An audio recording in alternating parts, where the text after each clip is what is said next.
एव माता च पिता त्वमेव, त्वमेव बन्धु सखा त्वमेव, त्वमेव विद्या द्रविणं त्वमेव, त्वमेव सर्वं मम देव देव। ओम श्री परमात्मने नमः। अथाष्टादशोऽध्याय 18वां अध्याय। अर्जुनवाच संन्यासस्य महाबाहो तत्त्वमिच्छां वेदितुं त्यागस्य च ऋषिकेश पृथ्केशीनसूदन। अर्जुन बोले, हे महाबाहो, हे ऋषिकेश, हे केशिनसूदन, मैं संन्यास और त्याग का तत्व अलग अलग जानना चाहता हूँ। व्याख्या। विवेक द्वारा प्रकृति से अपना सर्वथा संबंध विच्छेद कर लेने का नाम संन्यास सांख्य योग है, और कर्म तथा फल की आसक्ति छोड़ने का नाम त्याग कर्म योग है। श्री भगवान वाच काम्यानां कर्मणां न्यासं संन्यासं कवयो विदुः सर्वकर्म फल त्यागं प्राहुस्त्यागं विचक्षणा त्याजं दोषवदित्येके कर्म प्राहुर्मनीषिणः यज्ञदान तपः कर्म न त्याज्यमिति चापरे। श्री भगवान बोले, कई विद्वान काम्य कर्मों के त्याग को संन्यास कहते हैं और कई विद्वान संपूर्ण कर्मों के फल के त्याग को त्याग कहते हैं। कई विद्वान ऐसा कहते हैं कि कर्मों को दोष की तरह छोड़ देना चाहिए, और कई विद्वान ऐसा कहते हैं कि यज्ञ दान और तप रूप कर्मों का त्याग नहीं करना चाहिए। निश्चयं शृणु मे तत्र त्यागे भरतः सत्तम त्यागो हि पुरुष व्याघ्र त्रिविध संप्रकीर्तितः। हे भरतवंशियों में से अर्जुन, तू संन्यास और त्याग इन दोनों में से पहले त्याग के विषय में मेरा निश्चय सुन, क्योंकि हे पुरुषेश, त्याग 3 प्रकार का कहा गया है। यज्ञदान तपः कर्म न त्याज्यं कार्यमेव तत् यज्ञोदानं तपश्चैव पावनानि मनीषिणाम्। यज्ञ दान और तप रूप कर्मों का त्याग नहीं करना चाहिए, प्रत्युत उनको तो करना ही चाहिए, क्योंकि यज्ञ दान और तप ये तीनों ही कर्म मनुष्यों को पवित्र करने वाले हैं। व्याख्या। मनीषी का अर्थ है विचारशील।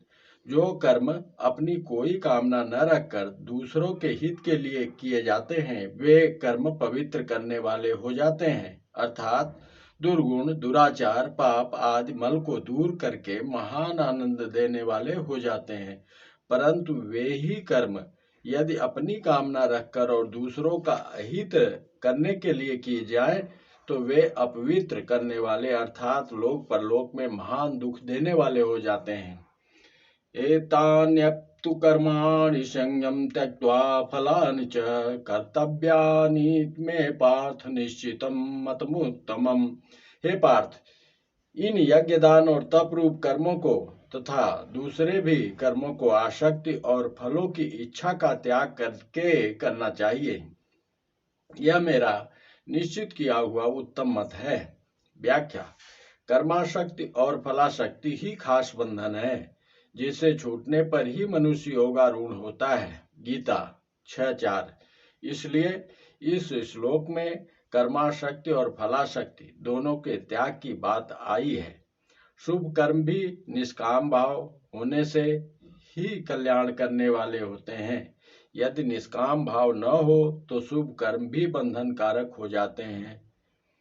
आब्रह्मा भुवना लोका पुनरावर्तिनोऽर्जुन। गीता 8:16। नियतस्य तु संन्यास कर्मणो नोपपद्यते मोहातस्य परित्यागस्तामसः परिकीर्तितः। नियत कर्म का तो त्याग करना उचित नहीं है, उसका मोहपूर्वक त्याग करना तामस कहा गया है। व्याख्या। शास्त्रों ने जिन कर्मों को करने की आज्ञा दी है वे सभी विहित कर्म कहलाते हैं। उन विहित कर्मों में भी वर्ण, आश्रम और परिस्थिति के अनुसार जिसके लिए जो कर्तव्य आवश्यक है उसके लिए वह नियत कर्म कहलाता है। विहित की अपेक्षा भी नियत कर्म में मनुष्य की विशेष जिम्मेवारी होती है। जैसे किसी को पहरे पर खड़ा कर दिया, अथवा जल पिलाने के लिए प्याऊ पर बैठा दिया तो यह उसके लिए नियत कर्म हो गया। नियत कर्म के त्याग का अधिक दोष लगता है। नियत का त्याग करने से ही विप्लव होता है। नियत कर्म का त्याग करने के कारण ही आजकल समाज में अव्यवस्था हो रही है। अतः रुपए कम मिले या अधिक, सुख आराम कम मिले या अधिक, अपने नियत कर्म का कभी त्याग नहीं करना चाहिए। नियत का मोहपूर्वक त्याग करना तामस है, जिसका फल अधोगति की प्राप्ति है। अधो गच्छन्ति तामसाः, गीता 14:18। दुःखं मित्येव यत्कर्म काय क्लेश भयात् त्यजेत्, स कृत्वा राजसं त्यागं नैव त्याग फलं लभेत्। जो कुछ कर्म है वह दुख रूप ही है, ऐसा समझकर कोई शारीरिक परिश्रम के भय से उसका त्याग कर दे तो वह राजस त्याग करके भी त्याग के फल को नहीं पाता। व्याख्या: त्याग का फल शांति है। त्यागा गच्छन्ति नंतरम, गीता 12:12। और राग का फल दुख है। रजसस्तु फलम दुखम, गीता 14:16।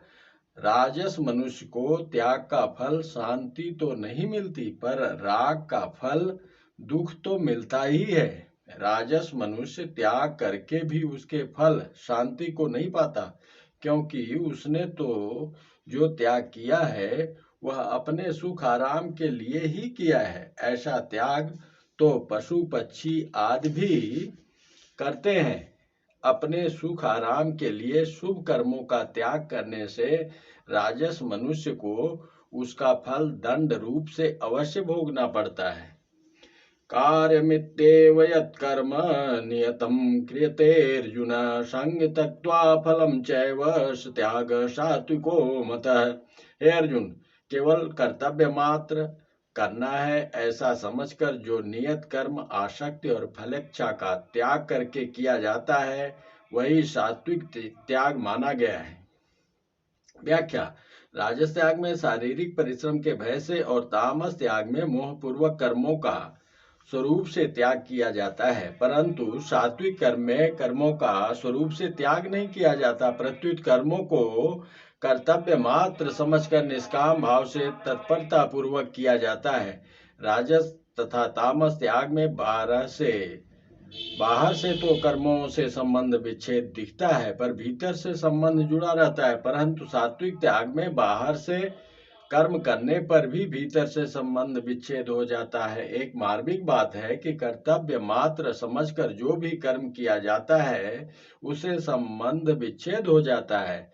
लौकिक साधन कर्म योग तथा ज्ञान योग में शरीर संसार से संबंध विच्छेद मुख्य है, इसलिए साधक को प्रत्येक कर्म कर्तव्य मात्र समझकर करना चाहिए। स्वरूप से कर्मों का त्याग करने से तो बंधन होता है, पर संबंध न जोड़कर कर्तव्य मात्र समझकर कर्म करने से मुक्ति होती है। अलौकिक साधन भक्ति योग में भगवान से संबंध जोड़ना मुख्य है, इसलिए भक्त को जप ध्यान तथा कीर्तन आदि कर्तव्य समझकर नहीं करने चाहिए, प्रत्युत अपने प्रेमास्पद का कार्य सेवा पूजन समझकर उनकी प्रसन्नता के लिए प्रेम पूर्वक करना चाहिए।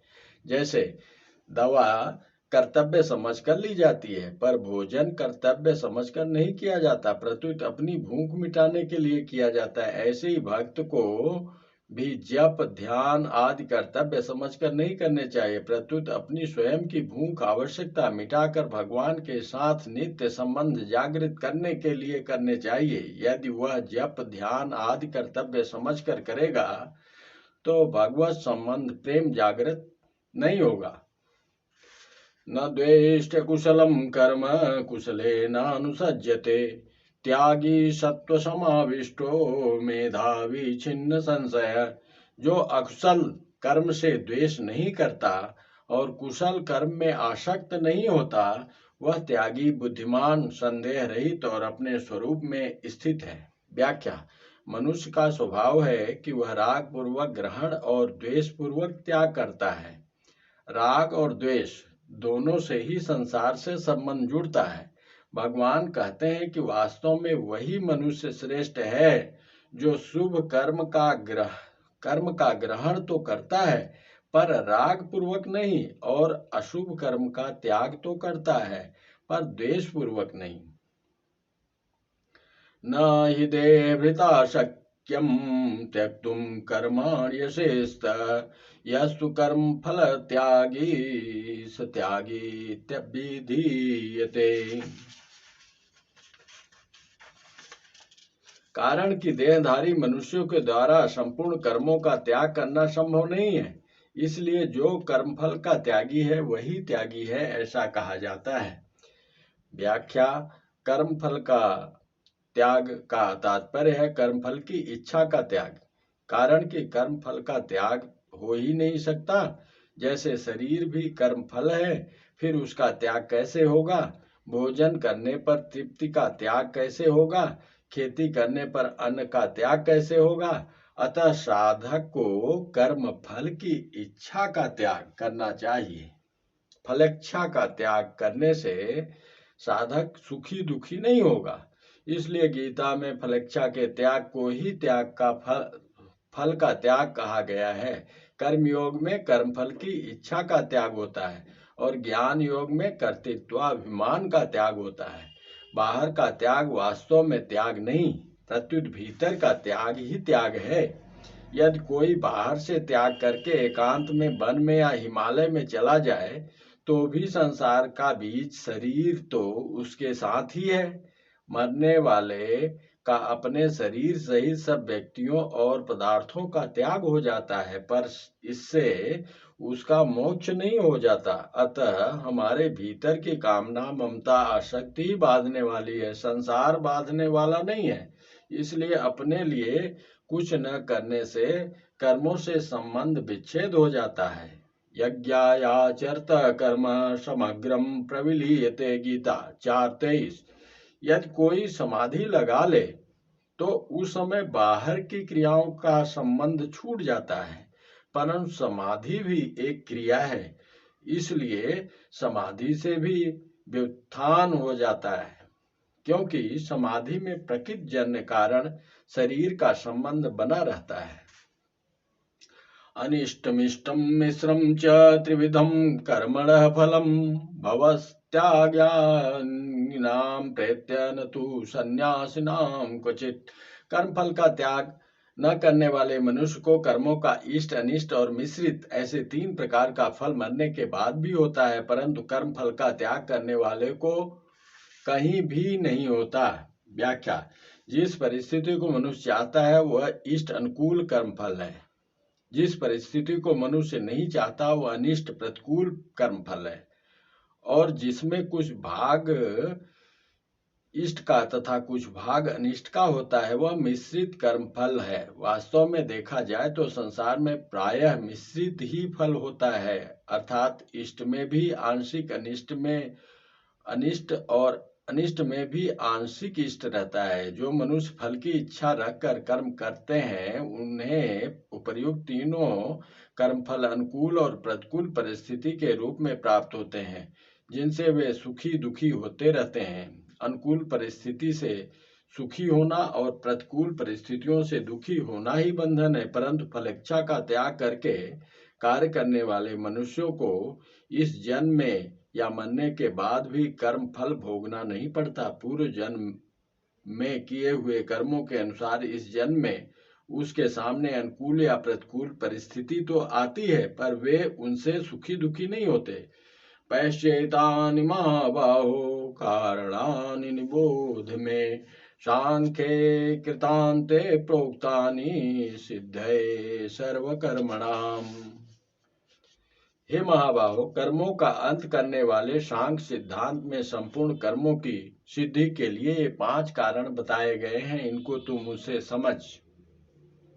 अधिष्ठानं तथा कर्ता करणं च पृथग्विधं विविधाश्च पृथक्वेष्टा दैवं चैवात्र पंचमम्।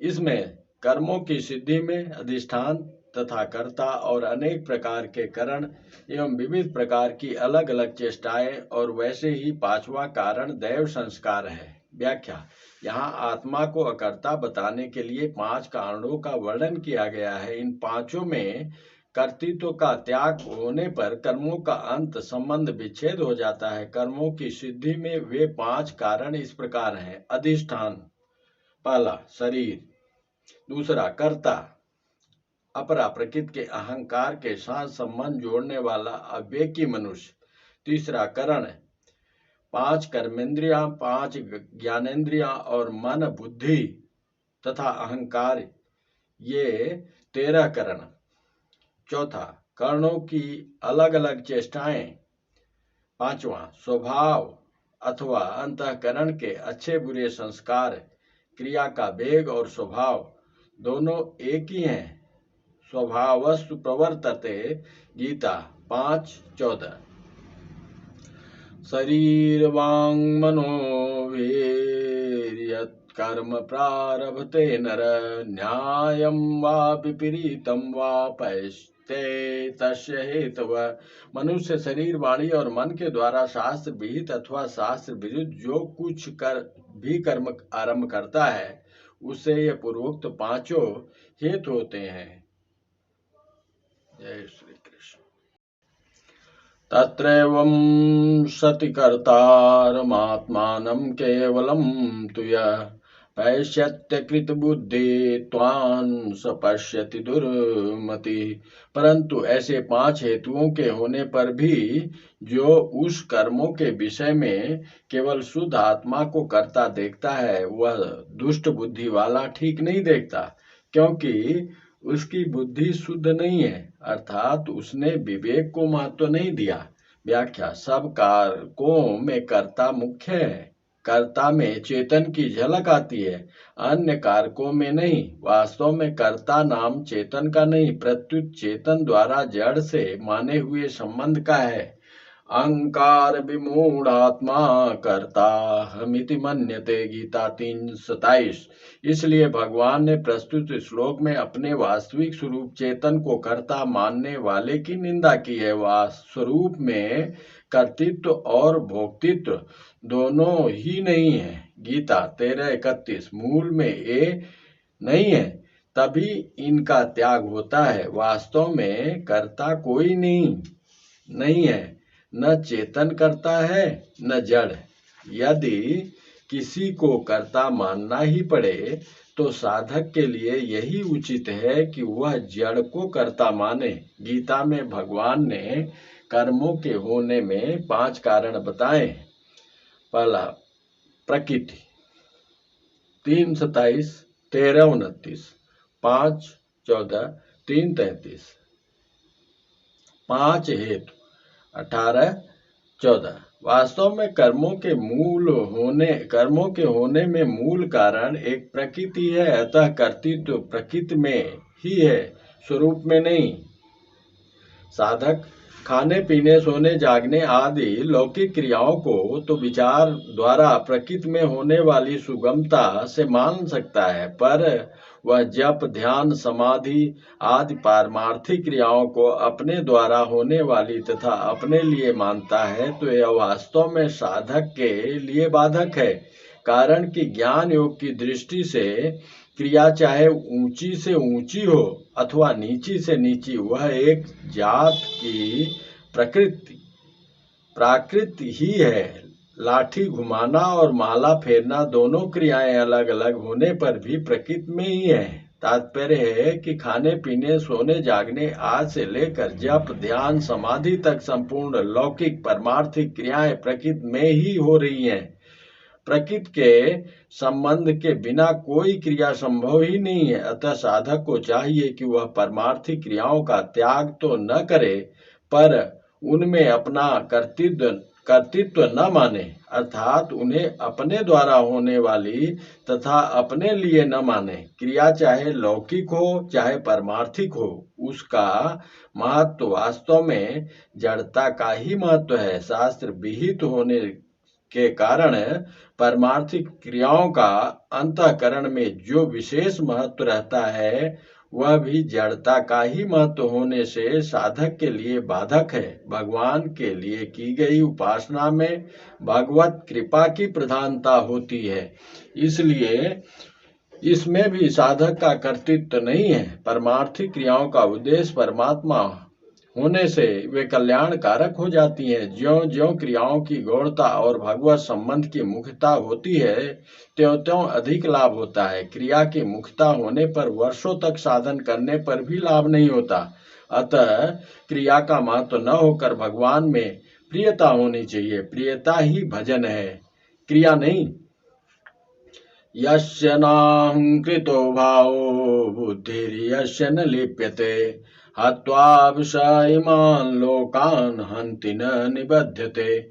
जिसका अहंकृत भाव मैं करता हूँ ऐसा भाव नहीं है और जिसकी बुद्धि लिप्त नहीं होती, वह युद्ध में इन संपूर्ण प्राणियों को मारकर भी न मारता है और न बधता है।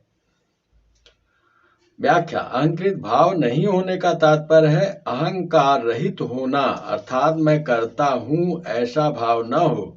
बुद्धि लिप्त नहीं होने का तात्पर्य है कामना, ममता और स्वार्थ भाव से रहित होना, अर्थात मैं भोगता हूँ ऐसा भाव न होना। स्वरूप में न कर्तापन है न भोक्तापन है। केवल जड़ शरीर के साथ संबंध मानकर जीव जिस अहम भाव को स्वीकार करता है, उसी अहम भाव से उसमें कर्तापन और भोक्तापन आ जाता है। ज्ञानम ज्ञेयम परिज्ञाता त्रिविधा कर्म चोदना कर्णम कर्म कर्तेति त्रिविधा कर्म संग्रह। ज्ञान, ज्ञेय और परिज्ञाता, इन तीनों से कर्म प्रेरणा होती है तथा करण और कर्म और कर्ता, इन तीनों से कर्म संग्रह होता है। जब मनुष्य के भीतर अहंकार और लिप्तता रहती है, तब ज्ञाता, ज्ञान और ज्ञेय इस त्रिपुटी के से कर्म प्रेरणा अर्थात कर्म करने में प्रवृत्ति होती है कि मैं अमुक कार्य करूंगा तो मुझे अमुक फल मिलेगा। कर्म प्रेरणा होने से कर्ता, करण और कर्म, इनसे कर्म संग्रह अर्थात पाप कर्म अथवा पुण्य कर्म का संग्रह होता है। यदि कर्म संग्रह न हो तो कर्म बांधने वाला नहीं होता, केवल क्रिया मात्र होती है। ज्ञानम कर्म च कर्ता च त्रिदैव गुणभेदतः प्रोच्यते गुण संख्याने यथा वच्चिष्णुतान्यपि। गुणों का विवेचन करने वाले शास्त्र में गुणों के भेद से ज्ञान और कर्म तथा कर्ता तीन तीन प्रकार से ही कहे जाते हैं, उनको भी तुम यथार्थ रूप से सुनो। सर्वभूतेषु येनेकं भावं व्यमीच्यते अविभक्तं विभक्तेषु तज्ज्ञानं विधि सात्विकम्। जिस ज्ञान के द्वारा साधक संपूर्ण विभक्त प्राणियों में विभाग रहित एक अविनाशी भाव सत्ता को देखता है, उस ज्ञान को तुम सात्विक समझो। व्याख्या। अलग अलग वस्तु, व्यक्ति आदि में जो हैपन दिखता है, वह उस वस्तु, व्यक्ति आदि का नहीं है, प्रत्युत उन सब में परिपूर्ण एक परमात्मा का है। उन वस्तु, व्यक्ति आदि की स्वतंत्र सत्ता नहीं है, क्योंकि उनमें प्रतिक्षण परिवर्तन हो रहा है, परंतु अपनी अज्ञता से उनकी सत्ता दिखती है।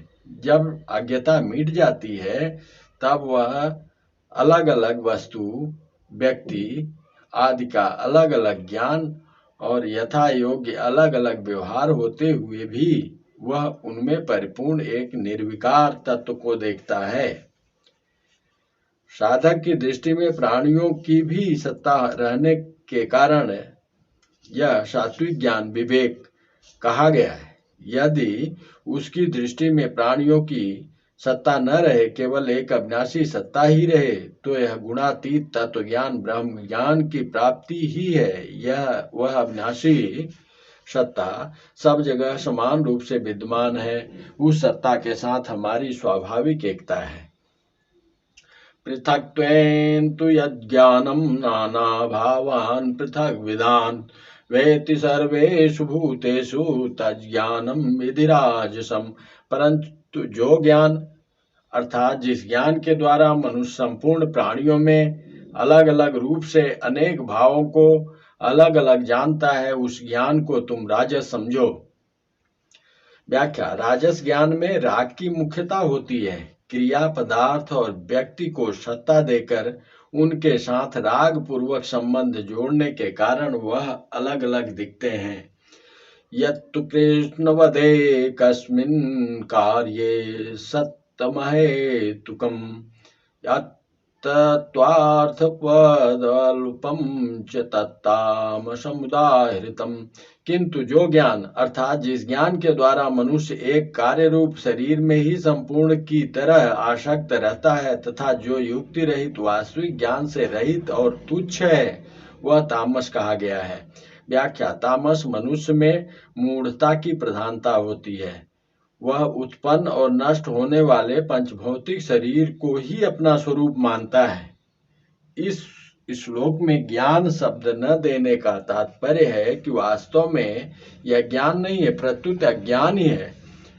भागवत में इसे पशु बुद्धि कहा गया है। पशु बुद्धि मिमाम जय 12:5-2।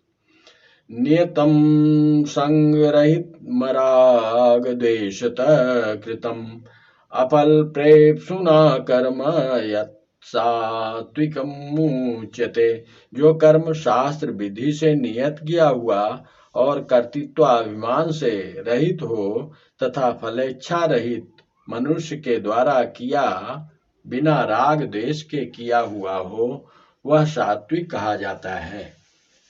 व्याख्या।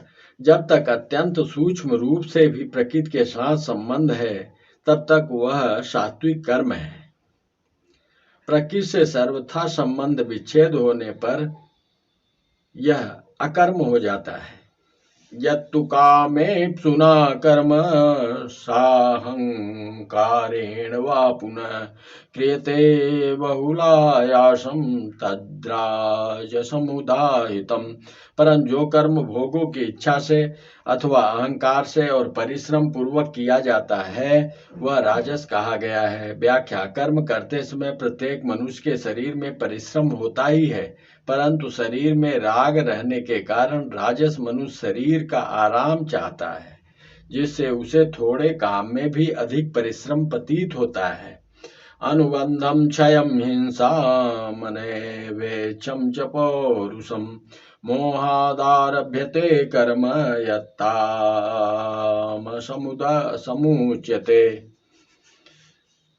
जय श्री कृष्ण।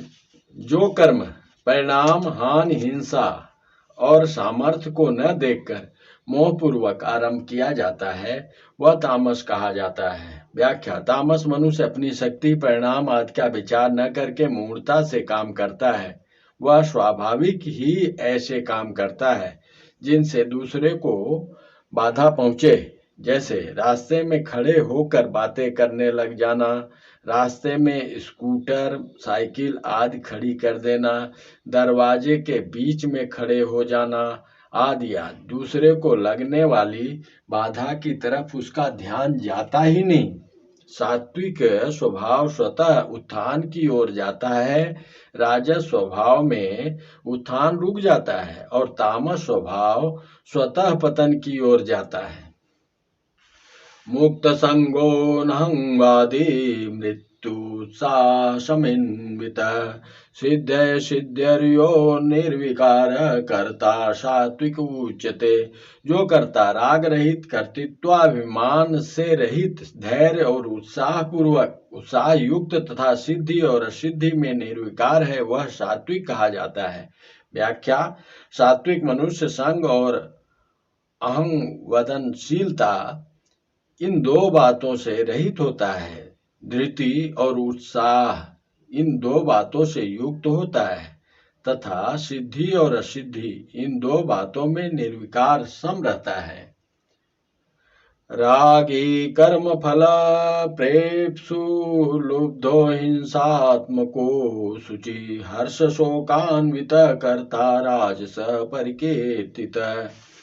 जो कर्ता रागी, कर्मफल की इच्छा वाला, लोभी, हिंसा के स्वभाव वाला, अशुभ और हर्ष शोक से युक्त है, वह राजस कहा गया है। अयुक्त प्राकृत स्तब्ध सठो नैष्कृतिकोल सह विषाधी दीर्घ सूत्री च कर्ता तामस उच्यते। जो कर्ता असावधान, अशिक्षित, ऐठ अकड़ वाला, जिद्दी, उपकारी का अपकार करने वाला, आलसी, विषादी और दीर्घ सूत्री है, वह तामस कहा जाता है। व्याख्या 26वां, 27वां और 28वां श्लोक कर्ता को लेकर कहे गए हैं। कर्ता जैसा होता है वैसे ही कर्म होते हैं। कर्ता जिन गुणों वाला होता है उन्हीं गुणों के अनुसार कर्मों का रूप होता है। करण भी कर्ता के अनुरूप ही होते हैं। कर्ता सात्विक, राजस और तामस होगा तो उसके द्वारा होने वाले कर्म भी सात्विक, राजस अथवा तामस हो जाते हैं। बुद्धिर्भेदं धृतेश्चैव गुणतस्त्रिविधं शृणु प्रोच्यमानं शेषेण पृथक्त्वेन धनंजय। हे धनंजय, अब तू गुणों के अनुसार बुद्धि और धृति के भी 3 प्रकार के भेद अलग अलग रूप से सुन, जो कि मेरे द्वारा पूर्ण रूप से कहे जा रहे हैं। व्याख्या: मनुष्य कोई भी कार्य करता है बुद्धि पूर्वक ही करता है। उस कार्य की सिद्धि के लिए धृति की अत्यंत आवश्यकता होती है। धृति धारण शक्ति के बिना बुद्धि अपने निश्चय पर दृढ़ नहीं रह सकती। यदि मनुष्य की बुद्धि में विचार शक्ति तेज है और उसे धारण करने की शक्ति श्रेष्ठ है तो उसकी बुद्धि अपने निश्चित किए हुए लक्ष्य से विचलित नहीं होती, जिससे उसका कार्य सिद्ध हो जाता है। प्रवृत्तिं च निवृत्ति च कार्याकार्ये भयाभये मंदं मोक्षं च या वेत्ति बुद्धि सा पार्थ सात्विकी। हे पृथानंदन, जो बुद्धि प्रवृत्ति और निवृत्ति को, कर्तव्य और अकर्तव्य को, भय और अभय को तथा बंधन और मोक्ष को जानती है, वह बुद्धि सात्विकी है। व्याख्या: प्रवृत्ति और निवृत्ति को, कर्तव्य और अकर्तव्य को, भय और अभय को तथा बंधन और मोक्ष को, दोनों को जानने का तात्पर्य संसार से संबंध विच्छेद ही है। अगर संसार से संबंध विच्छेद न हो तो वह जानना वास्तव में जानना नहीं, प्रत्युत सीखना है। जय श्री कृष्ण। यया धर्मं धर्मं च कार्यं चाकार्यमेव च एथावत् प्रजानाति बुद्धि सा पार्थ राजसी। हे पार्थ, मनुष्य जिसके द्वारा धर्म और अधर्म को तथा कर्तव्य और अकर्तव्य को भी ठीक तरह से नहीं जानता, वह बुद्धि राजसी है। व्याख्या: जैसे जल में मिट्टी घुल जाने से जल में स्वच्छता, निर्मलता नहीं रहती, ऐसे ही बुद्धि में रजोगुण राग आ जाने से बुद्धि में उतनी स्वच्छता, निर्मलता नहीं रहती। इसलिए धर्म अधर्म आदि को समझने में कठिनता पड़ती है। जो मनुष्य धर्म अधर्म तथा कर्तव्य को भी ठीक तरह से नहीं जानता, वह बंधन और मोक्ष को कैसे जानेगा? नहीं जान सकता। बुद्धि रागात्मिक होने से वह उनको ठीक तरह से नहीं जानता, क्योंकि राग की मुख्यता होने से वह विवेक को महत्व नहीं दे पाता। उत्पत्ति विनाशशील वस्तुओं का रंग चढ़ने से उसका विवेक लुप्त हो जाता है। अधर्मं धर्ममिति या मन्यते तमसावृता सर्वार्थान् विपरीतांश बुद्धि सा पार्थ तामसी। हे पृथानंदन, तमोगुण से घिरी हुई जो बुद्धि अधर्म को और अधर्म को धर्म ऐसा मान लेती है और संपूर्ण चीजों को उल्टा मान लेती है, वह तामसी है। व्याख्या: जिनकी बुद्धि तामसी होती है उन्हें व्यवहार और परमार्थ में सब जगह उल्टा ही दिखता है। इसका प्रत्यक्ष उदाहरण वर्तमान में देखने में आ रहा है। जैसे पशुओं के विनाश को मांस का उत्पादन कहा जाता है, गर्भपात रूपी महापाप को और मनुष्य की उत्पादक शक्ति के विनाश को परिवार कल्याण कहा जाता है।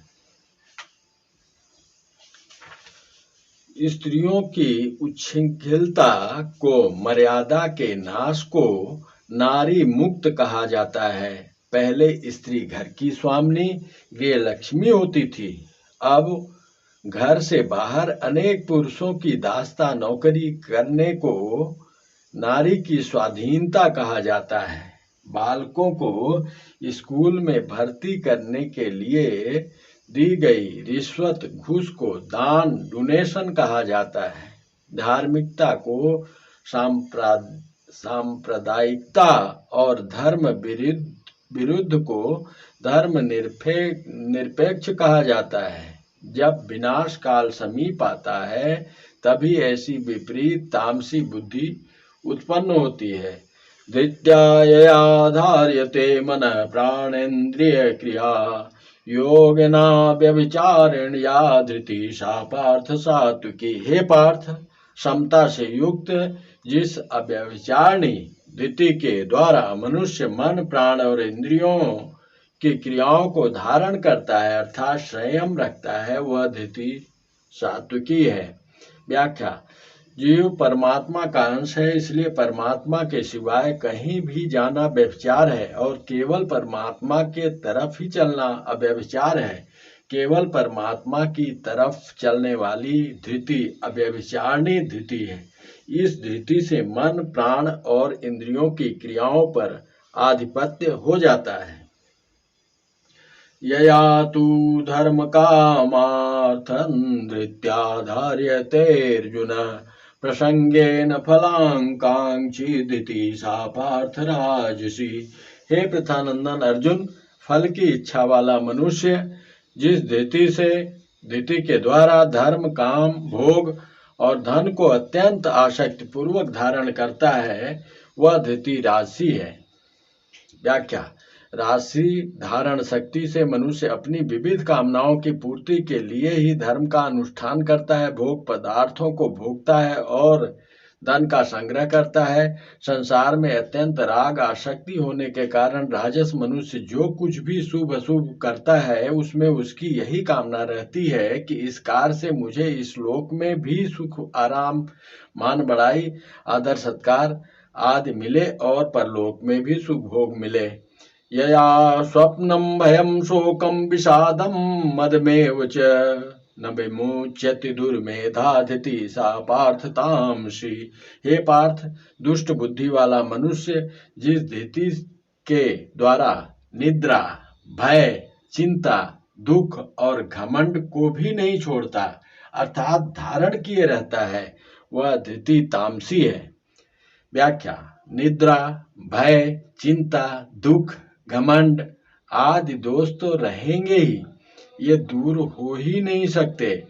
ऐसा निश्चय करने वाले तामस मनुष्य दुर्मेधा है। ऐसे मनुष्यों का दोषों को छोड़ने की तरफ ध्यान ही नहीं जाता, छोड़ने की हिम्मत ही नहीं होती। प्रत्युत वे इनको स्वाभाविक ही धारण किए रहते हैं। इन दोषों को छोड़ने से भला होगा, यह बात उनकी समझ में आती ही नहीं।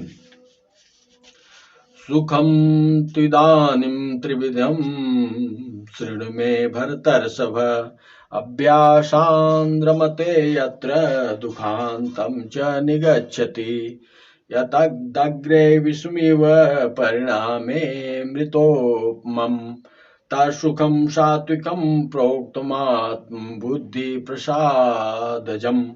हे भरतवंशियों में श्रेष्ठ अर्जुन, अब 3 प्रकार के सुख को भी तुम मुझसे सुनो, जिसमें अभ्यास से रमण होता है और जिससे दुखों का अंत हो जाता है। ऐसा वह परमात्म विषयक बुद्धि की प्रसन्नता से पैदा होने वाले जो सुख सांसारिक आसक्ति के कारण आरंभ में विष की तरह और परिणाम में अमृत की तरह होता है, वह सुख सात्विक कहा गया है। व्याख्या: सत्संग, स्वाध्याय, ध्यान, जप, कीर्तन आदि से जो सुख होता है वह परमात्मा के संबंध से होने के कारण सात्विक कहा गया है। कारण कि वह सुख, मान बढ़ाई, सुख, आराम, रुपये, भोग आदि विषयेंद्रिय संबंध का राजस भी नहीं है और प्रमाद, आलस्य, निद्रा का तामस भी नहीं है। पूर्व पक्ष, 14वें अध्याय में तो सात्विक सुख को बांधने वाला बताया था, सुख संज्ञेन बंधात 14:6, पर यहाँ उसे दुखों का नाश करने वाला बताते हैं, दुखांतम च निगच्छति। इसका सामंजस्य कैसे करेंगे? उत्तर पक्ष, इसका तात्पर्य यह है कि सात्विक सुख में रमण भोग करने से वह बांधने वाला हो जाता है, अर्थात गुणातीत नहीं होने देता। यदि रमण न करे तो वह सात्विक सुख दुखों का नाश करने वाला हो जाता है। सुख भोगने से दुखों का नाश नहीं होता, भोग का त्याग करने से ही योग होता है। इसलिए सात्विक सुख से भी असंगता होनी चाहिए। संग होने से बंधन कारक रजोगुण आ जाता है, सत्वगुण में रजोगुण आने से पतन होता है। विषेन्द्रिय संयोगा दत्तदग्रे मृतोपमम् परिणामे विस्मिव तत्सुखम रासम स्मृतम। जो सुख इंद्रियों और विषयों के संयोग से होता है वह आरंभ में अमृत की तरह और परिणाम में विष की तरह प्रतीत होता है, अतः वह सुख राजस कहा गया है। व्याख्या, जैसे भोजन आरंभ में बहुत प्रिय लगता है, पर भोजन करते करते जब पेट भर जाता है, भोजन करने की शक्ति क्षीण हो जाती है, तब उससे अरुच हो जाती है। फिर जो भोजन आरंभ में सुख देने वाला प्रतीत होता था वही दुख देने वाला हो जाता है। उस समय कोई व्यक्ति जबरदस्ती खिलाए तो वह शत्रु की तरह प्रतीत होता है। यही बात सभी सांसारिक भोगों में लागू होती है। कोई भी सांसारिक सुख अखंड नहीं रहता। आरंभ में सांसारिक सुख अमृत की तरह बहुत प्रिय लगता है, परंतु उसे भोगते भोगते जब परिणाम में वह सुख नीरसता में परिणित हो जाता है, उस सुख से बिल्कुल अरुच हो जाती है, तब वही सुख विष की तरह दुखदायी हो जाता है। अविवेकी मनुष्य आरंभ को ही महत्व देता है। आरंभ तो सदा रहता नहीं, पर उसकी कामना सदा रहती है, जो संपूर्ण दुखों का कारण है। परिणाम को देखने की योग्यता मनुष्य में ही है, परिणाम को न देखना पछता है। यदग्रे चानुबंधे च सुखम मोहनमात्मनः निद्रालस्य प्रमादोत्थम तत्ताम समुदाहृतम। निद्रा, आलस्य और प्रमाद से उत्पन्न होने वाला जो सुख आरंभ में और परिणाम में भी अपने को मोहित करने वाला, वह सुख तामस कहा गया है। व्याख्या, जब तमोगुणी प्रमाद वृत्ति आती है तब वह सत्व गुण के विवेक ज्ञान को ढक देती है, और जब तमोगुणी निद्रा आलस्य वृत्ति आती है तब वह सत्व गुण के प्रकाश को ढक देती है। तात्पर्य है कि विवेक ज्ञान के ढकने पर प्रमाद होता है और प्रकाश के ढकने पर आलस्य तथा निद्रा आती है। तामस मनुष्य को निद्रा, आलस्य और प्रमाद तीनों से सुख मिलता है। तामस मनुष्य में मोह रहता है। गीता 14:8। मोह विवेक में बाधक होता है। तामसी वृत्ति विवेक जागृत नहीं होने देती, इसलिए तामस मनुष्य का विवेक मोह के कारण लुप्त हो जाता है, जिससे वह आरंभ या अंत को देखता ही नहीं। न तदास्ति पृथिव्यां वा दिवि देवेषु वा पुनः सत्वं प्रकृतिजैर्मुक्तं यदेवी स्त्रीभिर्गुणे। पृथ्वी में या स्वर्ग में अथवा देवताओं में तथा इनके सिवाय और कहीं भी वह ऐसी कोई वस्तु नहीं जो प्रकृति से उत्पन्न इन तीनों गुणों से रहित हो। व्याख्या, 10वें अध्याय में भगवान ने भक्ति विश्वास की दृष्टि से संपूर्ण वस्तुओं को अपने से उत्पन्न होने वाली बताया था। 10:39। यहाँ भगवान ज्ञान विवेक की दृष्टि संपूर्ण वस्तुओं को प्रकृति जन गुणों से उत्पन्न होने वाली बताते हैं, कारण कि विवेकी की दृष्टि में सत और असत दोनों रहते हैं, पर भक्त की दृष्टि में एक भगवान ही रहते हैं। विवेक मार्ग में असत का गुणों का त्याग मुख्य है, पर भक्ति मार्ग में भगवान का संबंध मुख्य है। संसार की कोई भी वस्तु तीनों गुणों से रहित नहीं है। यह बात अज्ञानी की दृष्टि से कही गई है, तत्व ज्ञानी की दृष्टि से नहीं। तत्व ज्ञानी की दृष्टि सत्ता मात्र स्वरूप की तरफ रहती है, जो स्वतः स्वाभाविक गुणातीत है। गीता 13:31। ब्राह्मण क्षत्रिय विषाम शूद्राणाम च परन्तप कर्माणि प्रविभक्तानि स्वभाव प्रभवेर्गुणे। हे परंतप, ब्राह्मण, क्षत्रिय और वैश्य और शूद्रों के कर्म स्वभाव से उत्पन्न हुए तीनों गुणों के द्वारा विभक्त किए गए हैं। व्याख्या। कर्मयोग के प्रकरण में भगवान ने नियत कर्मों के त्याग को अनुचित बताते हुए फल एवं आसक्ति का त्याग करके नियत कर्मों को करने की बात कही। गीता 18:7-9। और सांख्य योग के प्रकरण में नियत कर्म को कर्तृत्वाभिमान, फलेच्छा तथा राग द्वेष से रहित होकर करने की बात कही। गीता 18:23। अब भगवान यह बताते हैं कि किस वर्ण के लिए कौन से कर्म नियत कर्म है और उन नियत कर्मों को कैसे किया जाए।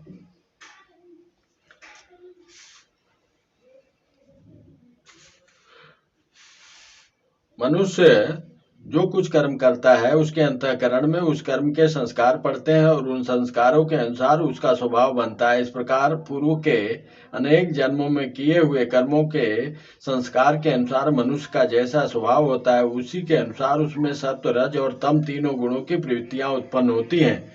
इन गुण प्रवृत्तियों के तारतम्य के अनुसार ही ब्राह्मण, क्षत्रिय, वैश्य और शूद्र के कर्मों का विभाग किया गया है। गीता 4:13। कारण कि मनुष्य में जैसी गुण वृत्तियां होती हैं वैसा ही वह कर्म करता है। पूर्व 4 अध्याय में भगवान ने कहा था कि चारों वर्णों की रचना मैंने गुण और कर्मों के विभाग पूर्वक की है। गुण कर्म विभागशः 4:13। पर यहाँ भगवान कहते हैं कि चारों वर्णों के कर्म स्वभाव से उत्पन्न हुए तीनों गुणों के द्वारा विभक्त किए गए हैं। इसका सामंजस्य कैसे करेंगे? उत्तर पर 14 अध्याय में जो चारों वर्णों के उत्पन्न होने की बात कही गई है और यहाँ चारों वर्णों के कर्मों की बात कही गई, तात्पर्य यह हुआ कि 4 अध्याय में भगवान ने बताया कि चारों वर्णों का जन्म पूर्व जन्म के गुणों के अनुसार हुआ है और यहाँ बताते हैं कि जन्म के बाद चारों वर्णों के अमुक अमुक कर्म होने चाहिए जिनके अनुसार उनको उनकी आगे गति होगी। समो दमस्तप शौचम क्षान्तिरार्जवमेव च ज्ञानम विज्ञानमास्तिक्यम कर्म ब्रह्म कर्म स्वभावजम। मन का निग्रह करना, इंद्रियों को वश में करना, धर्म पालन के लिए कष्ट सहना, बाहर भीतर से शुद्ध रहना, दूसरों के अपराध को क्षमा करना, शरीर मन आदि में सरलता रखना, वेद शास्त्र आदि का ज्ञान होना, यज्ञ विधि को अनुभव में लाना और परमात्मा वेद आदि में आस्तिक भाव रखना, ये सबके सब ही ब्राह्मण के स्वाभाविक कर्म हैं। व्याख्या। वर्ण परंपरा शुद्ध हो तो ये गुण ब्राह्मण में स्वाभाविक होते हैं, परंतु वर्ण परंपरा अशुद्धि, वर्ण संकरता आने पर ये गुण स्वाभाविक नहीं होते, इनमें कमी आ जाती है। जय श्री कृष्ण। शौर्यं तेजोधृतिर्दाक्ष्यं युद्धे चाप्यल्पलायनं दानमीश्वर भावस्य छात्रं कर्म स्वभावजम्। शूरवीरता, तेज, धैर्य, प्रजा के संचालन आदि की विशेष चतुरता तथा युद्ध में कभी पीठ न दिखाना, दान करना और शासन करने का भाव, ये सबके सब क्षत्रिय के स्वाभाविक कर्म हैं। कृषि गौरक्ष्य वाणिज्यम वैश्य कर्म स्वभावजम परिचर्यात्मकम कर्म शुद्धस्यापि स्वभावजम।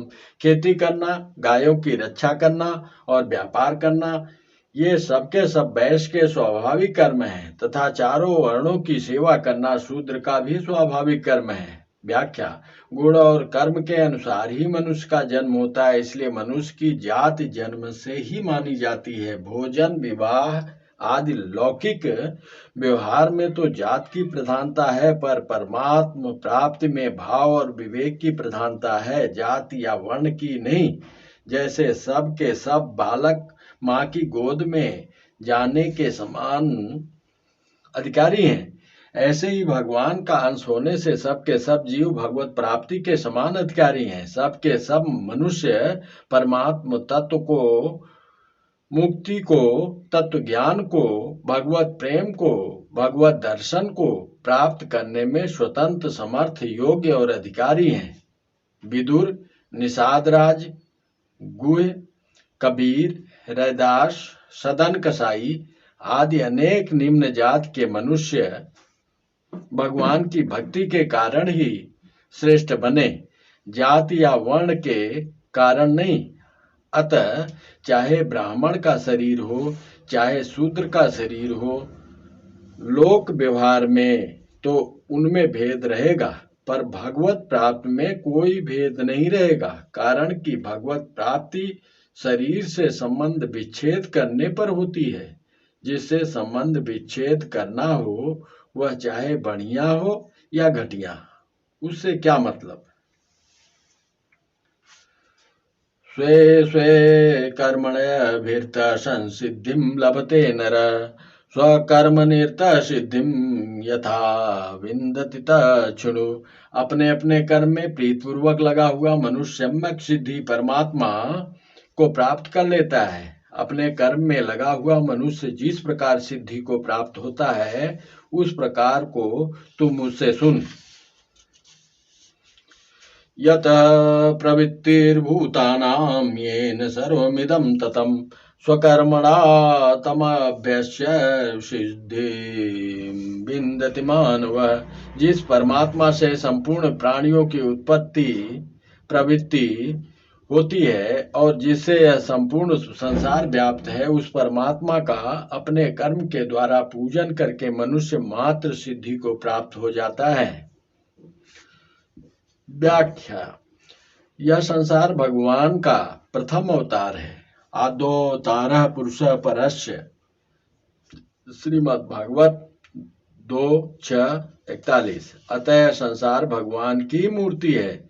जैसे मूर्ति में हम भगवान का पूजन करते हैं, पुष्प चढ़ाते हैं, चंदन लगाते हैं, तो हमारा भाव मूर्ति में न होकर भगवान में होता है, अर्थात हम मूर्ति की पूजा न करके भगवान की पूजा करते हैं।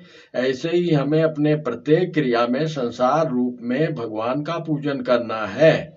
श्रोता सुनकर वक्ता का पूजन करे, वक्ता सुनकर श्रोता का पूजन करे।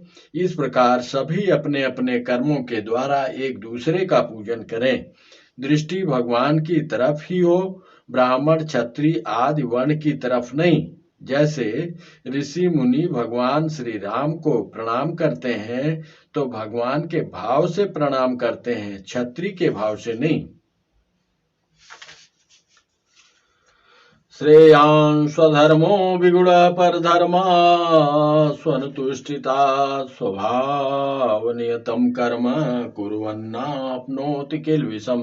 अच्छी तरह अनुष्ठान किए हुए परधर्म से गुण रहित भी अपना धर्म श्रेष्ठ है, कारण कि स्वभाव से नियत किए हुए स्वधर्म रूप कर्म को करता हुआ मनुष्य पाप को प्राप्त नहीं होता। व्याख्या, स्वधर्म रूप कर्म को करने से पाप बन तो सकता है, पर लग नहीं सकता।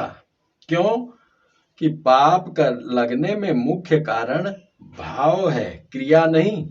पाप क्रिया से नहीं लगता, प्रत्युत भाव से, अर्थात स्वार्थ और अभिमान आने से लगता है। सहजम कर्म कौन्तेय सदोषमपनित्यजेत्, सर्वारंभा हि दोषेण धूमेना गिरिवावृता।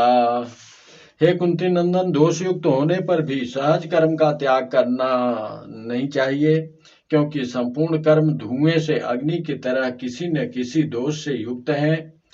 व्याख्या, निषिद्ध कर्म में आसक्ति होने से अथवा निषिद्ध रीति से भोगने के कारण ही विहित कर्म कठिन प्रतीत होता है। वास्तव में विहित कर्म सहज स्वाभाविक है, इसमें परिश्रम नहीं है।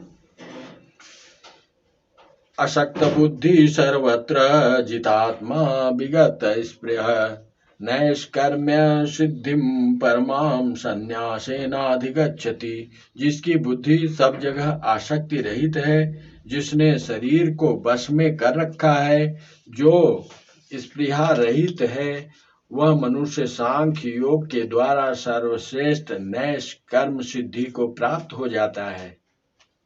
व्याख्या। अशक्त बुद्धि, जितात्मा और विगत स्पृह होने पर कर्मयोग सिद्ध हो जाता है। कर्मयोग सिद्ध होने पर साधक सांख्य योग का अधिकारी हो जाता है। सांख्य योग से वह नैष्य कर्म सिद्धि प्राप्त करता है। नैष्कर्म सिद्धि का अर्थ है कर्म सर्वथा कर्म हो जाए, कर्म होते हुए भी लिप्तता न हो, कर्मों को न करना नैष्कर्म्य नहीं है। प्रत्युत कर्म करना तो साधक के लिए आवश्यक है। कर्मयोग तथा ज्ञान योग तो साधन है, पर भक्ति योग साध्य है। अतः कर्मयोग तथा ज्ञान योग से तो नैष्कर्म सिद्धि होती है, पर भक्ति योग से परम नैष्कर्म सिद्धि होती है। सिद्धिं प्राप्तो यथा ब्रह्म तथा अपनोति निबोध में समासेनेव कौन्तेय निष्ठा ज्ञानस्य या परा। हे कौन्तेय, सिद्धि अंतःकरण की शुद्धि को प्राप्त हुआ साधक ब्रह्म को, जो कि ज्ञान की परा निष्ठा है, जिस प्रकार से प्राप्त होता है उस प्रकार को तुम मुझसे संक्षेप में ही समझो। बुद्ध्या विशुद्ध्या युक्तो धृत्यात्मानं नियम्य च शब्दादि विषयान् सक्त्वा रागद्वेषो व्यवदस्य च विविक्त सेवी लब्ध्वासि यत्वाक्यमानस ध्यान योग परो नित्यं वैराग्यं समुपासित अहंकारं बलं दर्पं कामं क्रोधं परिग्रहं विमुच्य निर्मम शांतो ब्रह्म भूयाय कल्पते। जो विशुद्ध सात्विकी बुद्धि से युक्त वैराग्य के आश्रित एकांत का सेवन करने वाला और नियमित भोजन करने वाला साधक धैर्य पूर्वक इंद्रियों का नियमन करके शरीर वाणी मन को वश में करके शब्दादि विषयों का त्याग करके और राग द्वेष को छोड़कर निरंतर ध्यान योग को के प्राण हो जाता है, वह अहंकार बल दर्प काम क्रोध और परिग्रह से रहित होकर एवं ममता रहित तथा शांत होकर ब्रह्म पात्री का पात्र हो जाता है। व्याख्या। ज्ञान योग का साधक जब तक असत पदार्थों के साथ अपना संबंध मानता है, तब तक परमात्म प्राप्ति की सामर्थ्य नहीं आती। जब असत पदार्थों के संबंध की मान्यता मिट जाती है, तब उसमें परमात्मा की प्राप्ति की सामर्थ्य आ जाती है, अर्थात उसे नित्य प्राप्त परमात्म तत्व का अनुभव हो जाता है। ब्रह्मभूत प्रसन्नात्मान शोचत निकांक्षति समः सर्वेषु भूतेषु मद्भक्तिं लभते पराम। वह ब्रह्म रूप बना हुआ प्रसन्न मन वाला साधक न तो किसी के लिए शोक करता है और न किसी की इच्छा ही करता है। ऐसा संपूर्ण प्राणियों में समभाव वाला साधक मेरी पराभक्ति को प्राप्त हो जाता है। व्याख्या। ज्ञान योग के जिस साधक में भक्ति के संस्कार होते हैं, जो अपने मत का आग्रह नहीं रखता, मुक्ति को ही सर्वोपरि नहीं मानता और भक्ति का खंडन नहीं करता, उसे मुक्त होने पर भी संतोष नहीं होता। इसलिए मुक्ति प्राप्त होने के बाद उसे पराभक्ति परम प्रेम की प्राप्ति हो जाती है। भक्त्या मां भिजानाति यावान्यचास्मि तत्त्वतः ततो मां तत्त्वतो ज्ञात्वा विस्ते तदन्तरम्। उस पराभक्ति से मुझे मैं जितना हूँ और जो हूँ इसको तत्व से जान लेता है, फिर मुझे तत्व से जानकर तत्काल मुझ में प्रविष्ट हो जाता है। सर्वकर्माण्यप्सदा कुर्वाणो मदेऽप्याश्रयः मत्प्रसादाद्वाप्नोति शाश्वतं पदं व्ययम्। मेरा आश्रय लेने वाला भक्त सदा सब कर्म करता हुआ भी मेरी कृपा से शाश्वत अविनाशी पद को प्राप्त हो जाता है।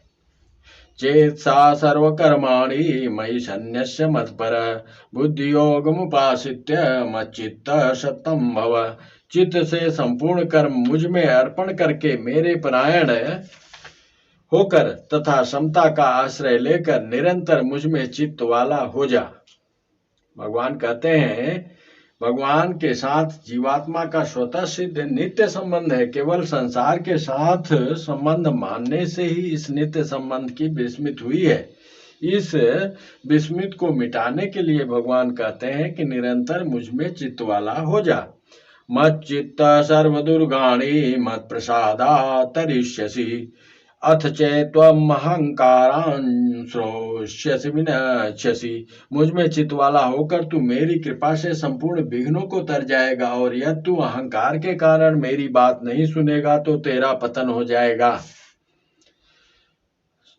यदहंकारमाश्रित्य नयोषीति मन्यसे मिथ्यैष व्यवसायस्ते प्रकृतिं स्वाम नियोच्यति।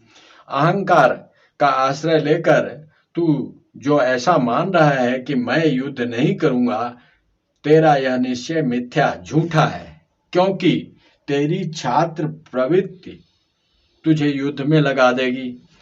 भगवान यहाँ कहते हैं कि भगवान ने कहा कि मेरी कृपा से तू मेरी प्राप्ति भी कर लेगा और सभी विघ्नों से भी छूट जाएगा। गीता 18:56-58। परंतु इतना कहने पर भी अर्जुन कुछ बोले नहीं, तो भगवान कहते हैं कि यदि तू भूल से मेरी बात न सुने तो कोई दोष नहीं, पर तू अहंकार से मेरी बात नहीं सुनेगा तो तेरा पतन हो जाएगा। भगवान का भाव है कि जैसे भक्त का सब काम साधन और सिद्धि मैं कर देता हूँ, ऐसे ही भक्त को भी चाहिए कि वह सब प्रकार से मेरा ही आश्रय ले।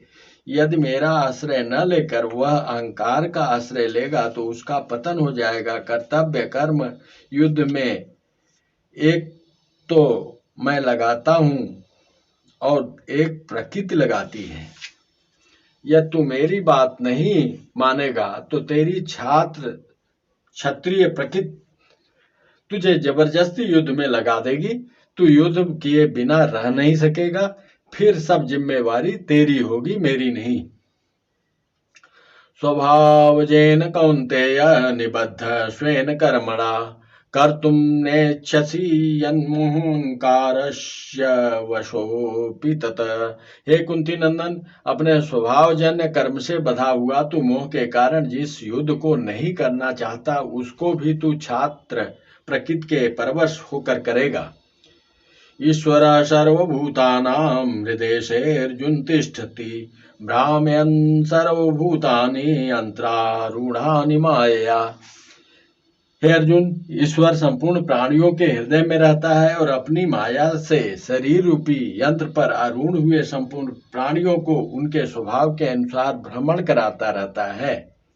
व्याख्या। जो ईश्वर सबका शासक, नियामक, पालक एवं संचालक है, वह अपनी शक्ति से उन प्राणियों को घुमाता है जिन्होंने शरीर को मैं और मेरा मान रखा है। जैसे कोई रेलगाड़ी पर चढ़ जाता है तो उसे परवस्था से रेलगाड़ी के अनुसार ही जाना पड़ता है, ऐसे ही मनुष्य जब तक शरीर रूपी यंत्र के साथ मैं और मेरे पन का संबंध मानता है, तब तक ईश्वर उसे उसके स्वभाव के अनुसार जन्म मरण रूप संसार चक्र में घुमाता रहता है। शरीर के साथ मैं मेरेपन का संबंध न रहने पर ईश्वर की माया उसे संचालित नहीं करती।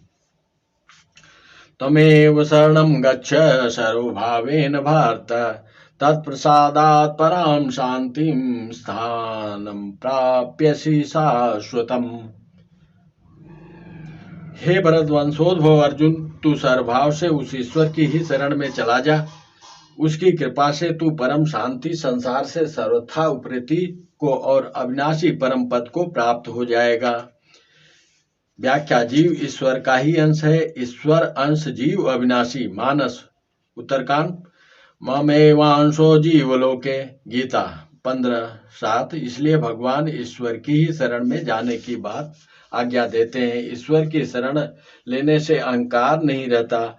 जब तक जीव ईश्वर के वश शरण में नहीं होता तब तक वह प्रकृति के वश में रहता है। सबके हृदय में अंतर्यामी रूप से स्थित ईश्वर ही भगवान श्री कृष्ण है और भगवान श्री कृष्ण ही सबके हृदय में अंतर्यामी रूप से स्थित ईश्वर है। गीता 4:6-5, 29, 8, 4:9, 24, 15:15। जय श्री कृष्ण। इति ते ज्ञानमाख्यातं गुह्याद् गुह्यतरं मया विमेशेदशेषेण यथेच्छस्तथा कुरु। यह गुह्य से भी गुह्यतर शरणागत रूप ज्ञान मैंने तुझे कह दिया। अब तू इस पर अच्छी तरह से विचार करके जैसा चाहता है वैसा कर। व्याख्या तू जैसा चाहता है वैसा कर इस कथन में भगवान की विशेष आत्मीयता, कृपालुता और हितैषिता भरी हुई है। ये वचन भगवान अर्जुन का त्याग करने के लिए नहीं कहते, प्रत्युत अपनी तरफ विशेषता से खींचने के लिए कहते हैं। जैसे गेंद फेंकते हैं विशेषता से पीछे लेने के लिए, न कि त्याग करने के लिए। तात्पर्य है कि पुरुष लोक में अंतर्यामी निराकार ईश्वर की शरणागति की बात कहकर अब भगवान अर्जुन को अपनी तरफ अर्थात सगुण साकार की तरफ खींचना चाहते हैं, जिससे अर्जुन समग्र की प्राप्ति से वंचित न रह जाए। निराकार में साकार नहीं आता, पर साकार में निराकार भी आ जाता है। सर्वगुह्यतमं भूय शृणु मे परमं वच, इष्टोऽस्मे दृढ़मति ततो वक्ष्यामि ते हितम्। सबसे अत्यंत गोपनीय सर्वोत्कृष्ट वचन तू फिर मुझसे सुन। तू मेरा अत्यंत प्रिय मित्र है, इसलिए यह विशेष हित की बात मैं तुझे कहूंगा। व्याख्या कर्मयोग गुह्य, गीता 4:3। अंतर्यामी निराकार परमात्मा की शरणागति गुह्यतर है, गीता 18:63। परमात्मा के प्रभाव की बात गुह्यतम है, गीता 9:1, 15-20। और साकार परमात्मा की शरणागति गुह्यतम है। यह सर्वगुह्यतम पद गीता में एक ही बार यहाँ आया है। निराकार की शरण में जाने से मुक्ति हो जाती है, पर साकार की शरण में जाने से मुक्ति के साथ साथ प्रेम की भी प्राप्ति हो जाती है। भगवान ने भक्ति के प्रसंग में ही परम वचन कहे हैं, गीता 10:1। भगवान सबको अपना मित्र बनाते हैं, अपने समान बनाते हैं, किसी को अपना शिष्य नहीं बनाते। यह सिद्धांत है कि जो खुद छोटा होता है वही दूसरे को छोटा बनाता है। भगवान सबसे बड़े हैं, इसलिए वे कभी किसी को छोटा नहीं बनाते। मन मना भव मद्भक्तो मद्दाजिमां नमस्कुरु, मामे वैश्य सत्यम ते प्रतिजाने प्रियोसि मे। तू मेरा भक्त हो जा, मुझ में मन वाला हो जा, मेरा पूजन करने वाला हो जा और मुझे नमस्कार कर। ऐसा करने से तू मुझे ही प्राप्त हो जाएगा। यह मैं तेरे सामने सत्य प्रतिज्ञा करता हूँ, क्योंकि तू मेरा अत्यंत प्रिय है। व्याख्या भगवान का भक्त होना, उनमें मन लगाना, उनका पूजन करना, उन्हें नमस्कार करना, इन चारों में एक भी साधन ठीक तरह से होने पर शेष तीनों साधन स्वतः उसमें आ जाते हैं। भगवान का भक्त होने का तात्पर्य है मैं भगवान का ही हूँ। इस प्रकार अपने अहंता को बदल देना। भगवान में मन लगाने का तात्पर्य है कि भगवान को अपना मानना। भगवान का पूजन करने का तात्पर्य है कि सब कार्य पूजा भाव से करना। भगवान को नमस्कार करने का तात्पर्य है अपने आप को भगवान के समर्पित करना। सर्वधर्मान् परित्यज्य मामेकं शरणं व्रज अहं त्वा सर्वपापेभ्यो मोक्षयिष्यामि मा शुचः। संपूर्ण धर्मों का आश्रय छोड़कर तू केवल मेरी शरण में आ जा, मैं तुझे संपूर्ण पापों से मुक्त कर दूंगा, चिंता मत कर। व्याख्या, यहाँ सर्वधर्मान परित्यज्य पद का अर्थ संपूर्ण धर्मों का स्वरूप से त्याग नहीं है, प्रत्युत संपूर्ण धर्मों के आश्रय का त्याग है। जैसे पहले अध्याय में आया है, तैमेव स्थिता युद्धे प्राणान् त्यक्त्वा धनांच 1:33। तो इसका अर्थ यह नहीं ले सकते कि वे प्राणों का त्याग करके युद्ध में खड़े हैं। इसका अर्थ ही होगा वे प्राणों की आशा का त्याग करके युद्ध में खड़े हैं, क्योंकि प्राणों का त्याग करके कोई युद्ध में कैसे खड़ा होगा।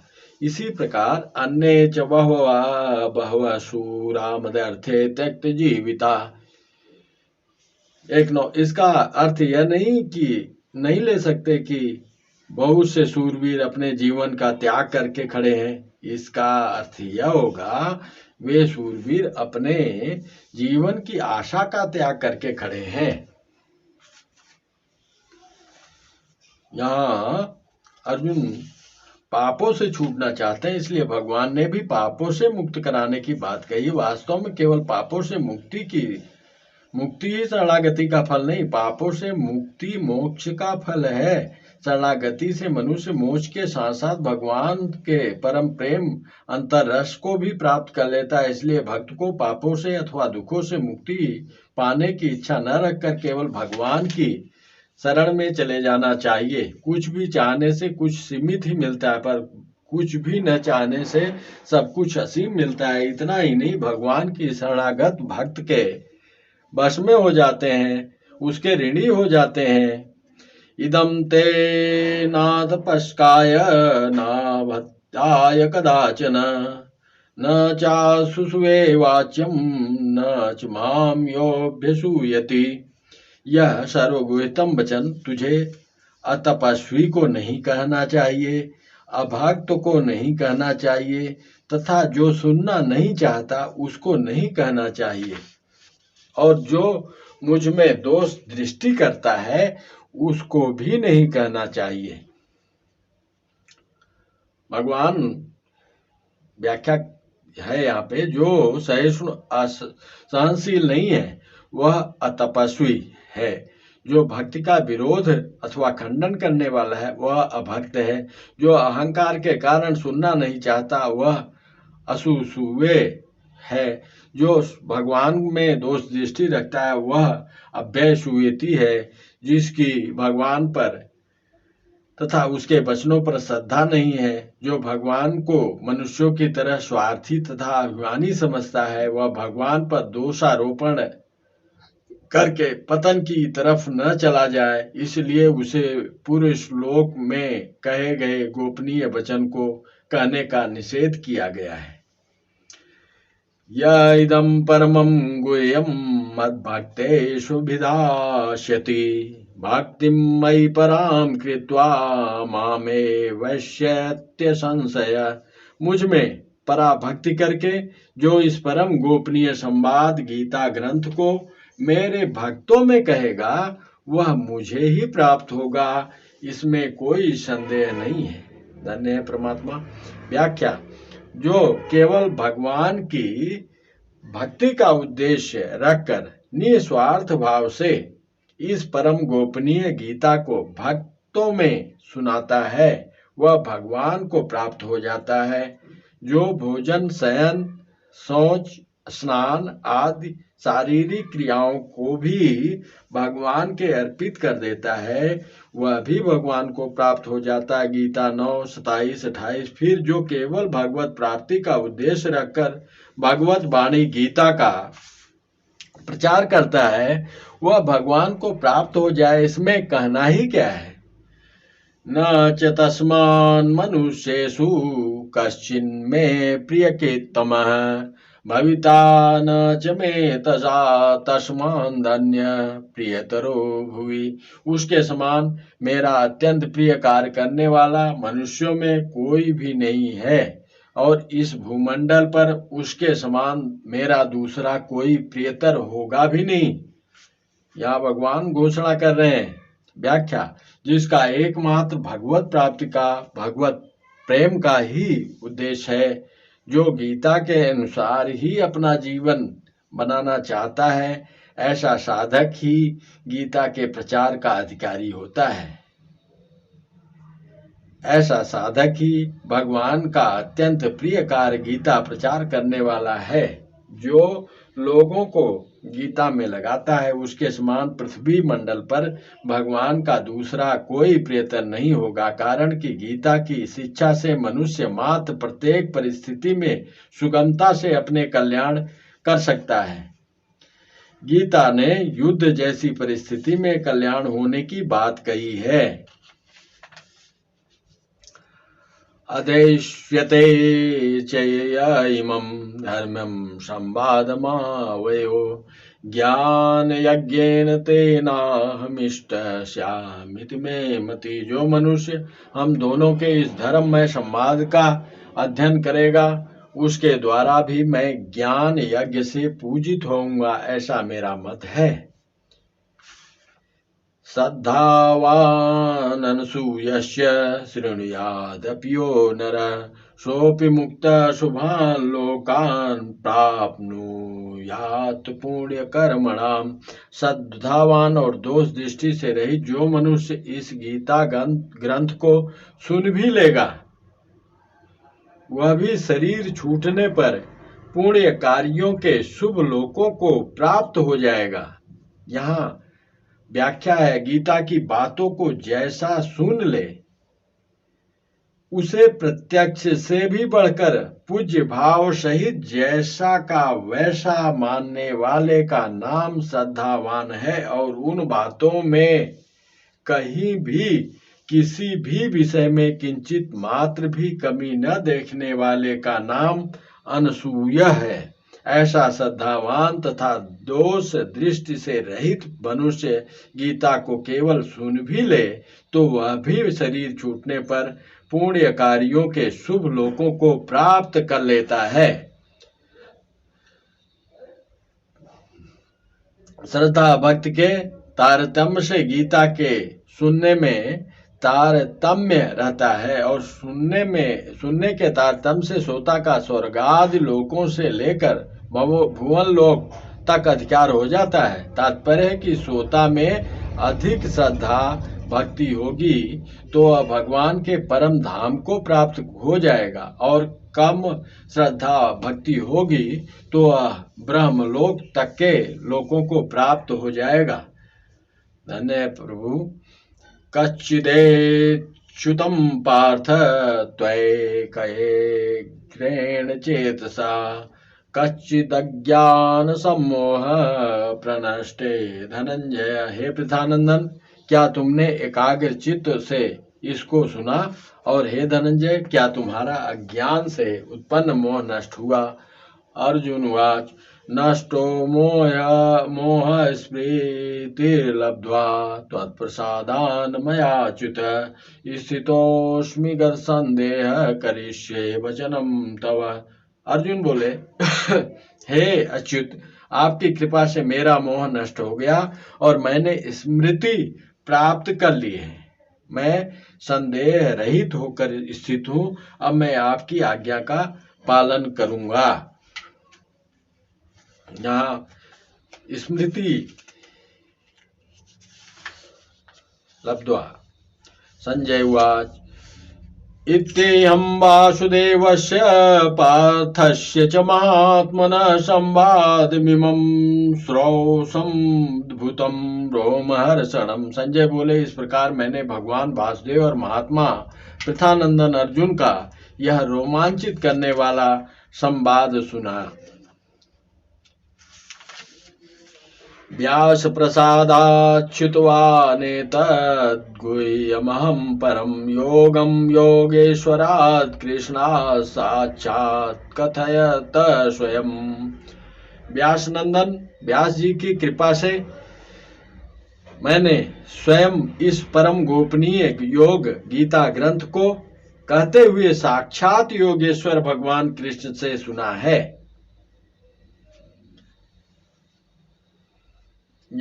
व्याख्या। भगवान श्री कृष्ण और महात्मा अर्जुन का पूरा संवाद सुनने पर संजय के आनंद की कोई सीमा नहीं रही, इसलिए वे हर्षोल्लास में भरकर कह रहे हैं कि मैंने यह संवाद परंपरा से अथवा किसी के द्वारा नहीं सुना है, प्रत्युत इसे मैंने साक्षात भगवान के मुंह से सुना है। राजन् संस्मृत्य संवादमीमद्भुतं केशवार्जुनयोः पुण्यं हृष्यामि च मुहुर्मुहुः। हे राजन, भगवान श्री कृष्ण और अर्जुन के इस पवित्र और अद्भुत संवाद को याद कर करके मैं बार बार हर्षित हो रहा हूँ। तच्च संस्मृत्य रूपमत्यद्भुतं हरे विस्मयो मे महान राजन हृष्यामि च पुनः पुनः। हे राजन, भगवान श्री कृष्ण के उस अत्यंत अद्भुत विराट रूप को भी याद कर करके मुझे बड़ा भारी आश्चर्य हो रहा है और मैं बार बार हर्षित हो रहा हूँ। यत्र यत्र योगेश्वर कृष्णो यत्र पार्थो धनुर्धर तत्र श्रीर्विजयो भूतेर्धुआनीतिर्मतिर्मम। जहाँ योगेश्वर भगवान श्री कृष्ण है और जहाँ गांडीव धनुषधारी अर्जुन है, वहाँ ही श्री विजय विभूति और अचल नीति है, ऐसा मेरा मत है। व्याख्या। संजय कहते हैं कि हे राजन, जहाँ अर्जुन का संरक्षण करने वाले, उन्हें सम्मत देने वाले संपूर्ण योगों के महान ईश्वर, महान बलशाली भगवान, ऐश्वर्यवान, महान विद्यावान, महान चतुर भगवान श्री कृष्ण है और जहाँ भगवान की आज्ञा का पालन करने वाला भगवान के प्रिय सखा तथा शरणागत भक्त गांडीव धनुषधारी अर्जुन है, उसी पक्ष में श्री विजय विभूति और अचल नीति है। ये सभी है और मेरी सम्मति भी उसी पक्ष में ही है। युद्ध। जय श्री कृष्ण। युद्ध में कौन जीतेगा और कौन हारेगा, इसका निर्णय वास्तव में उसी समय हो गया था जब अर्जुन और दुर्योधन दोनों युद्ध का निमंत्रण देने भगवान श्री कृष्ण के पास पहुंचे थे। अर्जुन ने अस्त्र शस्त्रों से सुसज्जित नारायणी सेना को छोड़कर निशस्त्र भगवान श्री कृष्ण को स्वीकार किया और दुर्योधन भगवान को छोड़कर उनकी नारायणी सेना को स्वीकार किया। गीता के अंत में संजय भी मानो उसी निर्णय की ओर संकेत करते हैं।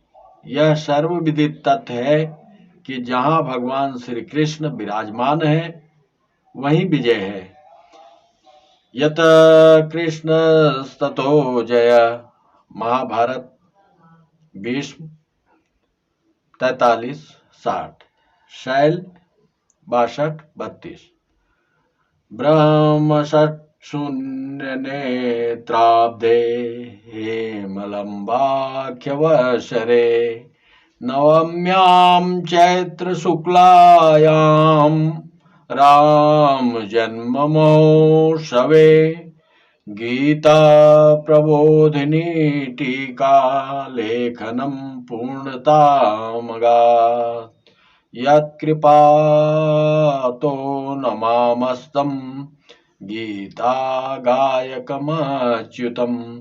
ओम तत्सदित् श्रीमद्भगवद्गीतासूपनिषत्सु ब्रह्म विद्यायां योगशास्त्रे श्रीकृष्णार्जुन संवादे मोक्ष संन्यास योगो नामाष्टादशोऽध्याय। 18वां अध्याय पूर्ण हुआ। हरि ओम तत्सत्। हरि ओम तत्सत्। हरि ओम तत्सत्। जय भगवती गीते, जय भगवती गीते। हरि कमल बिहारिणि सुंदर सुपनीते। जय भगवत गीते। कर्म सुमर्म प्रकाशिनी कामा शक्ति हरा, कामा शक्ति हरा। तत्व ज्ञान विकासिनी विद्या ब्रह्म परा, विद्या ब्रह्म परा। जय भगवत गीते। निश्चल भक्ति विधायिनी निर्मल मलहारी, शरण रहस्य प्रदायिनी सब विधि सुखकारी। जय भगवत गीते। राग द्वेष विदारिणी कारिणी मोद सदा, कारिणी मोद सदा। भव भय हारिणी तारिणी परमानंद प्रदा। जय भगवत गीते। आसुर भाव विनाशिनी नाशिनी तम रजनी, नाशिनी तम रजनी। दैवी सद्गुण दायिनी हरि रसिका सजनी। जय भगवत गीते। समता त्याग सिखावनी हरि मुख की बानी, हरि मुख की बानी। सकल शास्त्र की स्वामिनी सुतियों की रानी, सुतियों की रानी। जय भगवत गीते। दया सुधा बरसावनी मातु कृपा कीजे, मातु कृपा कीजे। हरिपद प्रेम दान कर, हरिपद प्रेम दान कर अपनों कर लीजे। जय भगवत गीते। जय भगवत गीते। जय श्री कृष्ण। राधे राधे।